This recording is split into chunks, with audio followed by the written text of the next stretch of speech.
ജിയ ഷാനവാസിനെ നമ്മളെ ഇലക്ഷൻ എത്തി നോക്കുന്ന സമയത്ത് കേരളം ഒട്ടാകെ നിലവിട്ട് നോക്കി കാണുകയാണ്. നമുക്ക് വല്ലാതെ ആഹ്ലാദം നല്ല തോന്നുന്ന ഒരു സ്ഥാനാർത്ഥിയാണ് നമുക്ക് എത്തിയിട്ടുള്ളത്. ഇതിനെപ്പറ്റി ഞാൻ കൂടുതൽ പറയുന്നതിന് ഉമ്മൻചാണ്ടി ഭരിച്ച 5 വർഷം 9,051 കോടി രൂപയാണ് ക്ഷേമ പെൻഷന് വേണ്ടി മാറ്റിവെച്ചിരുന്നതെങ്കിൽ കഴിഞ്ഞ 5 വർഷക്കാലത്തെ ഭരണത്തിൽ 35,781 കോടി രൂപയാണ് ഈ സർക്കാർ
സ്ഥാനാർത്ഥിയായി മത്സരിക്കുന്ന അഡ്വക്കേറ്റ് സുരാജ് എത്തിയിട്ടുണ്ട്.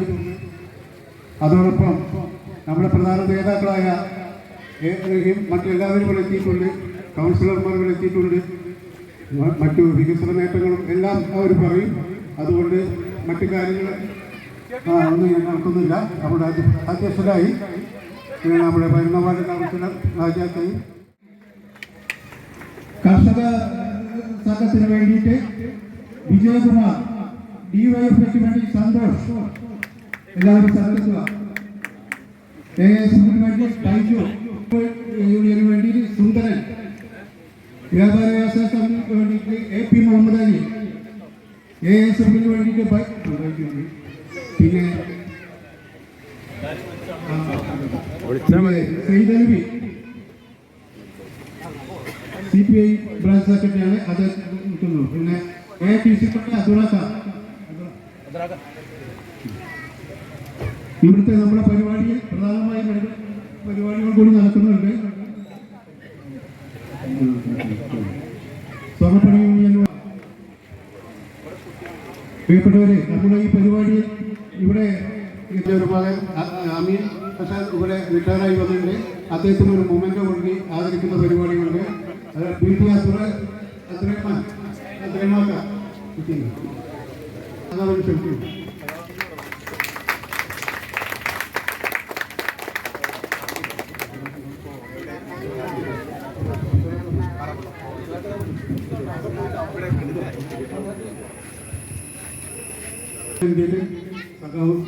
നമ്മുടെ സ്ഥാനാർത്ഥി കൂടിയായ സഹോദരൻ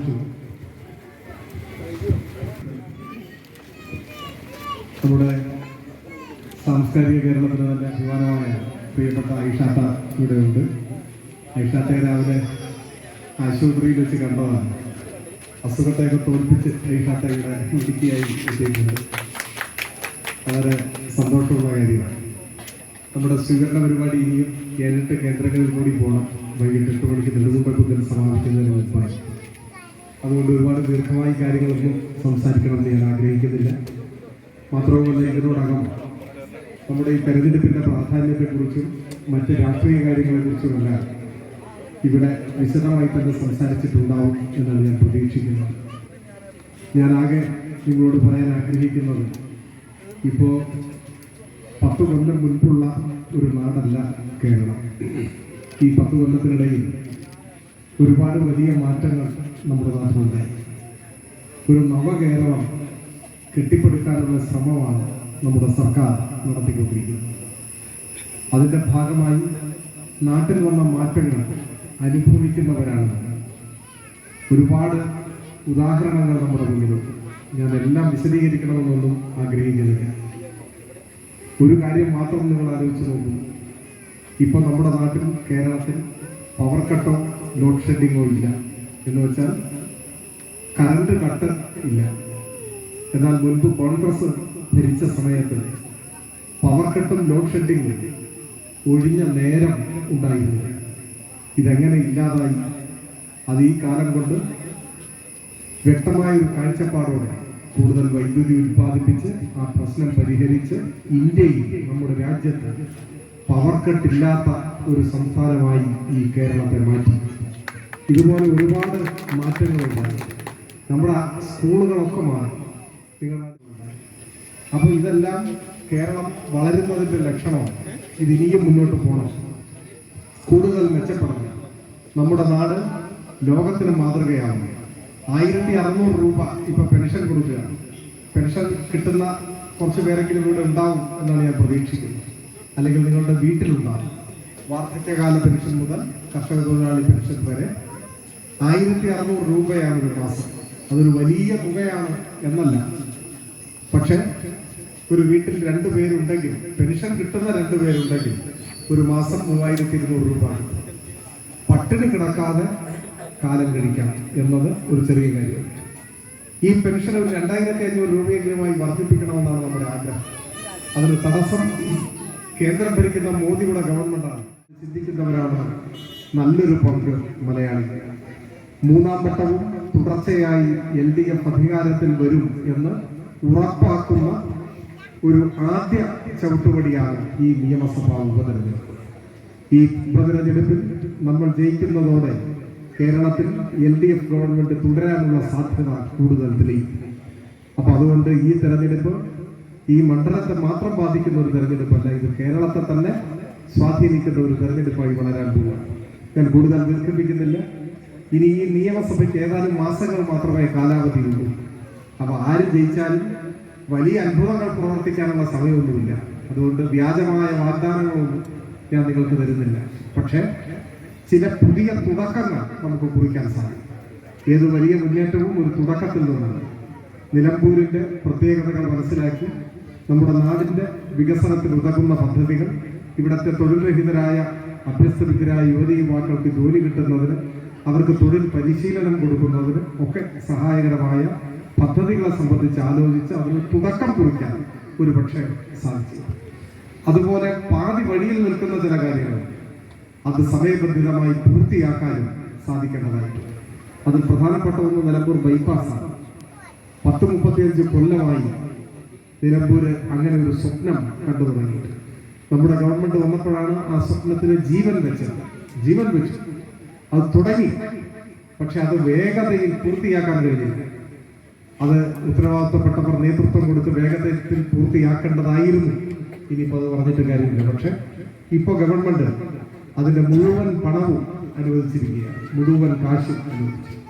ഇനി ഭൂമി അളന്ന് തിട്ടപ്പെടുത്തി കൃത്യമായിട്ട് ഏറ്റെടുത്ത് അതിന്റെ നഷ്ടപരിഹാരം കൊടുത്ത് പണി ആരംഭിച്ച് പൂർത്തിയാക്കണം. ഇതൊക്കെ നടക്കണമെങ്കിൽ നമ്മൾ ജയിക്കണം. അപ്പൊ അതുകൊണ്ട് ഇവിടെ ഒത്തുകൂടിയിരിക്കുന്ന നിങ്ങൾ വോട്ട് ചെയ്താൽ മാത്രം പോരാ. നിങ്ങളുടെ സുഹൃത്തുക്കളോട്, ബന്ധുക്കളോട്, അയൽവക്കത്തുള്ളവരോട്, നിങ്ങൾക്ക് ബന്ധമുള്ള എല്ലാവരോടും ഈ തിരഞ്ഞെടുപ്പിൽ നമ്മുടെ നാടിന്റെ നന്മയെ കരുതി വോട്ട് ഇടതുപക്ഷത്തിന് നൽകി നല്ല ഭൂരിപക്ഷത്തോടെ LDF സ്ഥാനാർത്ഥിയായി മത്സരിക്കുന്നതിനെ വിജയിപ്പിക്കാൻ നിങ്ങൾ അഭ്യർത്ഥിക്കണം. അപ്പൊ ഞാൻ നിങ്ങളെ ചുമതലപ്പെടുത്തുകയാണ്. നമുക്കെല്ലാവർക്കും ഒരുമിച്ച് ഈ തെരഞ്ഞെടുപ്പിലേക്ക് മത്സരിച്ച് കാണാം. അങ്ങനെ നമുക്ക് ഒരുമിച്ച് ജയിക്കുന്ന ഒരു തെരഞ്ഞെടുപ്പായി ഈ തെരഞ്ഞെടുപ്പിനെ നിങ്ങൾ മാറ്റണം എന്ന് നിങ്ങളോട് അഭ്യർത്ഥിക്കുന്നു. അല്പം വൈകി ഇവിടെ എത്തിയെങ്കിലും ഒരുപാട് ഉമ്മമാർ, സഹോദരിമാർ, അമ്മമാർ എല്ലാം മുതിർന്നവരും എല്ലാവരും ഇവിടെയുണ്ട്. നമുക്ക് ഒരുമിച്ച് ഒരേ മനസ്സോടെ മുന്നോട്ട് പോകാം എന്ന് ആശിച്ചുകൊണ്ട് ഞാൻ വലിയ വാക്കുകൾ